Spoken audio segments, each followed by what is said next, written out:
sekelas ustadz-ustadz muda, misalkan Ustadz Abdus Somad, Ustadz Adi Hidayat, atau mungkin Ustadz Felix Xiao, atau ustadz-ustadz yang lain, baik yang dari kalangan Ba'alawi ataupun non-Ba'alawi. Banyak yang memilih zona aman dan nyaman dengan tidak turut serta melibatkan diri dalam pergumulan pelurusan nasab yang mengaku sebagai dzurriyyah keturunan Nabi kita Muhammad SAW, dan kurang memiliki sifat kewaspadaan. Ada taktik intrik politik yang apik, menarik, unik, dikemas begitu rupa untuk menarik orang-orang awam supaya orang awam ini tambah mempercayai mereka. Ini yang tidak diantisipasi oleh ulama-ulama muda kita, dan bahkan ulama-ulama sepuh sekelas pondok-pondok pesantren salafiyah. Assalamualaikum warahmatullahi wabarakatuh. Bismillahirrahmanirrahim. Alhamdulillahirabbil alamin. Allahumma shalli ala sayyidina Muhammadin wa ala alihi wa sahbihi ajma'in, amma ba'd. Doa saya untuk saudara-saudari semuanya, semoga kita selalu dalam bimbingan Allah Subhanahu wa ta'ala, bisa menjalankan aktivitas dengan sebaik-baiknya, dan insya Allah akan mendapatkan balasan yang sebaik-baiknya. Hidup bahagia dunia dan bahagia pula di akhirat. Sehat walafiat. Amin Allahumma amin. Saudara-saudara sekalian yang saya hormati, masih bersama saya Saifuddin Aman dalam channel Kang Kiai Memayu Hayuning Bawono. Membuat negeri ini indah akan bertambah indah, menjaga tradisi budaya peninggalan leluhur tetap dilestarikan, dan kita sebagai penerus pejuang para pendahulu tidak lupa kepada mereka, selalu mendoakan mereka, dan kita bisa istiqomah melanggengkan, meneruskan perjuangan mereka yang sudah dipanggil oleh Allah Subhanahu wa ta'ala. Jangan sampai kita, bangsa Indonesia yang diwarisi negeri ini, yang diwarisi budaya indah ini, kita tercabut dari budaya nenek moyang kita. Saudara-saudara sekalian yang saya hormati, saya sangat tertarik dengan apa yang disampaikan oleh Kiai Haji Nur Ihya Salafi dari Jawa Timur, yang mengkritik kiai-kiai yang masih taklid, padahal mestinya kiai itu sudah membaca, sudah menemukan dalil, sudah punya pendapat, dan sudah bisa melihat mana yang fakta, yang nyata, dan mana yang halu. Sudah tahu mana yang hakikat dan mana yang syariat. Sudah tahu mana yang seharusnya disuarakan, tetapi diam, takut, kualat, dan bahkan mengabaikan penemuan-penemuan ilmu baru, di mana dulu tidak pernah tahu dan sekarang sudah terbuka, tetapi masih ngotot tidak mau terbuka mata dan terbuka hatinya, sehingga semakin kuat rasa taklidnya dan tidak mau bersuara tentang kebenaran. Itu ulama-ulama lama, ulama-ulama tua, yang sudah pasti kalau mereka bersuara akan terkena degradasi, keluar dari comfort zone atau zona nyaman. Jadi mereka-mereka yang tahu kebenaran, tidak mau menyuarakan kebenaran, itu hakikatnya adalah mereka takut keluar dari zona nyaman. Selama ini sudah menikmati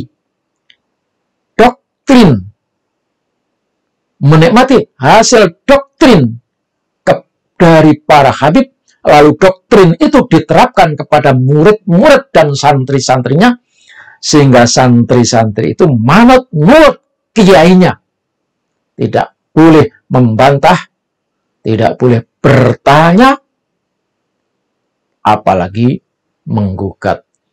Itu semata-mata ingin mempertahankan zona nyaman dan tidak mau menyampaikan kebenaran karena takut kehilangan kenyamanan. Karena selama ini sudah menikmati kenyamanan. Begitu juga para ustadz-ustadz muda yang sudah kesohor, suaranya didengar, nasihatnya didengar, mereka juga tidak mau menyuarakan kebenaran, tidak mau menyampaikan kebenaran, tidak mau menyampaikan apa yang sesungguhnya, karena kalau itu disampaikan, mereka ustadz muda energik itu juga takut kehilangan zona nyaman. Itu sangat betul, saudara-saudara sekalian. Maka cobalah dengar. Kayak ustadz-ustadz yang terkenal itu, tahu mereka bahwa nasab Habib itu tidak nyambung sampai kepada Rasulullah. Tapi kenapa mereka tidak mau bersuara? Karena mereka sudah menikmati zona nyaman, apalagi selama ini sudah bergandeng renteng, bergandengan tangan, menikmati doktrin-doktrin juga dari para Habib. Jadi doktrin-doktrin yang disampaikan oleh para Habib itu diterima juga oleh ustadz-ustadz muda, lalu ustadz-ustadz muda itu disampaikan kepada murid-murid, sehingga muridnya pun menjadi cinta buta, taklid membabi buta kepada ustadz-ustadz yang muda itu. Nah, kalau sampai berani mengatakan kebenaran bahwa nasab Habib itu terputus, kalau sampai berani mengatakan bahwa Habib-Habib itu bukan keturunan Rasulullah SAW, maka mereka takut kehilangan periuknya, tidak bisa berdiri lagi. Padahal mereka sudah begitu kaya raya, apalagi ustadz-ustadz selebritis itu. Dan ini memang benar, saudara-saudara kalian, ada risiko orang-orang, ustadz-ustadz, baik yang tua maupun yang muda, tapi pada umumnya adalah yang muda, yang berani menyuarakan, mengatakan bahwa Habib itu bukan keturunan Rasulullah SAW, akan mengalami dampak secara ekonomi nyata. Ya, ustadz-ustadz yang berani mengatakan itu akan kehilangan setidaknya separuh dari penggemarnya. Kenapa? Karena penggemarnya selama ini sudah terdoktrin oleh para Habib, terdoktrin oleh para ustadz yang meneruskan doktrin dari para Habib itu. Nah, inilah masalah kenapa rakyat Indonesia, umat Islam Indonesia tidak kunjung menyadari, karena ustadz-ustadz muda tidak mau menyuarakan kebenaran, apa yang dia tahu, apa yang dia ngerti, bahwa Habib itu bukan keturunan Rasulullah, tidak disampaikan kepada umat. Luar biasa efek, ya, luar biasa pengaruh dari penyampaian itu, sehingga mereka tidak mau menyampaikan itu. Mereka lebih senang ada di zona nyaman. Pengalaman saudara sekalian, ini saya alami sejak dulu masa ketika Ahok nyalon menjadi gubernur DKI Jakarta. Siapapun yang menyuarakan, yang melawan arus informasi, arus doktrin para Habib, misalnya orang yang memilih Ahok itu adalah kafir walaupun orang Islam. Orang yang bertentangan dengan Habib Rizik itu adalah munafik. Itu sudah menjadi doktrin umum di tengah-tengah masyarakat.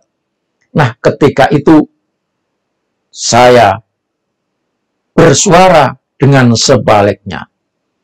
Siapa yang menggunakan ayat dan mayat untuk pemenangan, maka sesungguhnya mereka itulah yang menghancurkan agama. Itu suara yang saya sampaikan. Maka apa yang terjadi? Di beberapa masjid yang mestinya saya setiap tahun terdaftar di sana menjadi khotib, langsung coret, tidak ada. Nah, begitu juga soal Habib ini. Begitu saya menyuarakan, menyampaikan bahwa Habib-Habib itu bukan keturunan Rasulullah, mereka adalah dzurriyyah palsu yang ngaku-ngaku sebagai cucu Rasulullah, maka beberapa masjid, dewan masjidnya, langsung dewan kesejahteraan masjidnya atau pengurusnya, langsung mencoret, tidak lagi memasukkan saya sebagai atau menjadi khotib di sana. Itu adalah fakta dan nyata. Bahwa banyak sekali umat Islam yang sudah kena doktrin dan menganggap orang yang menyatakan bahwa Habib itu bukan keturunan Rasulullah sebagai umat Islam yang keluar dari ahli sunnah wal jamaah. Tapi saudara sekalian, karena saya sudah punya komitmen, sekali kebenaran itu saya yakini sebagai sebuah kebenaran, maka saya akan terus suarakan itu apapun resikonya. Karena itu saudara sekalian, mohon doanya bersama-sama memang untuk menyampaikan kebenaran itu pahit. Qulil haqqa walau kana murran. Katakan yang baik, yang benar itu adalah benar walaupun pahit. Pahitnya apa? Pahitnya urusan dunia. Sebagian orang yang selama ini berhubungan baik dengan kita, gara-gara kita menyatakan bahwa Habib itu bukan keturunan Rasulullah, maka menjadi terputus. Tapi itulah kenyataan. Sungguh pun demikian, mereka memutus kita, kita tidak akan memutus kepada mereka. Karena kata Rasulullah, sebaik-baik orang adalah orang yang tetap menyambung silaturahmi walaupun mereka memutuskannya. Sebaik-baik orang adalah orang yang memberi walaupun mereka bakhil pelit kepada kita. Maka mari kita istiqomah. Kepada saudara-saudara saya, tetap saya mengajak kita akan terus bersuara sesuai dengan kekuatan dan kemampuan kita. Allah ma'ana. Insya Allah Tuhan bersama kita. Tidak usah takut rezeki selagi kita masih hidup. Berarti rezeki kita masih ada dan datangnya min haitsu la yahtasib, tidak diduga-duga. Mari bersama Allah Subhanahu wa taala menyampaikan kebenaran bahwa yang benar itu adalah benar. Jangan takut hanya semata-mata tidak mendapatkan rezeki seperti ustadz-ustadz yang saya sampaikan tadi. Assalamualaikum warahmatullahi wabarakatuh.